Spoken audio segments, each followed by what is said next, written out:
دانیشتوانی پرۆژێ ئاڵتونستین لە شاری هەولێر بەهۆی کێشەی کەماویەوە گرد بوونەتەوە. ئێمە لە 48 کاتژمێر یەک کاتژمێر ئامان پێ دەدەن. ئێمە نازانین لەو بێموچەیە لەو قەیرانە ئیش و کار بکەین بۆ ئاو یاخود بۆ ماڵ و منداڵ. 48 کاتژمێر نازانین یەک سعات ئاومان هەیە، ئەو کاتژمێرە سعاتەکە ئەومان پێ دەدەن نازانین لە موبەردەی بکەین، خۆمانی پێ بشۆین، منداڵ ئاو بخواتەوە، یعنی نازانین چی لێ بکەین.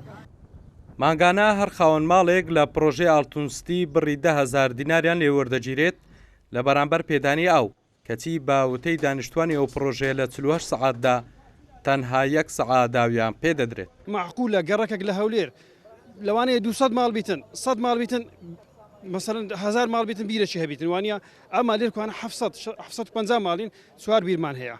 بەس پێمان بڵێن ئەو ئاوە چی بەسەر دێتن، کەس نازانی فرۆشرایە، کەس نازانی چیان لەو ئاوای کردیە. خۆیاوی نهاتی ئێستا هاوی ناتیە 2 ڕۆژە گەرمایە بە نسبەت ئاوکان ماوکە بەڕاستی گەندەڵی تێدا. ئێستا هەندێک لە بۆ غەسلەکە چووە، هەندێکی لە بۆ دوکانانە چووە، بە حساب دەرێن لە بۆ بنەسلااوش چووە ئاو خەڵکی ژێکوانە بێ ئاوە ئیتر شەریکەش کەم تەرخەمە.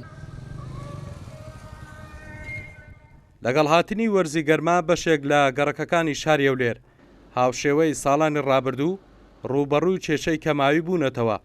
تا ئێستاش لایەنی پەیوەندیدار نەیتوانیوە کێشەی کەماوی لەم گەڕەکانە چارەسەر بکات.